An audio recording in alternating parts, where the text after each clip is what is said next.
大家问千万字，大家要跟大家做伙来捌一字。今仔日要甲大家小解这一字，咱做伙来看到，这就是读休，可有休第一条。照古早台语字典解说讲，这个休意思就是艰苦，伫咧海产的声，卖当形容是痛恨骂人的声。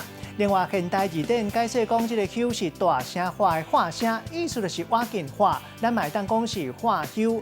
带大家做伙来小解这两个词。头一个，咱做伙来看到，头前讲到就是化休，也就是大声化的化声。第二个词，读做休休叫，会当用来形容是人咧化的化声，卖当形容是风声休休叫。咱用一句话来举例，甲这两个词夹做伙。譬如讲，风声休休叫，外口有人化休黑白叫。阿明伫厝内无想要应声，就讲声笑，可能就是对方找人找唔到。今仔日小解这一字读做休，提供予观众朋友来参考。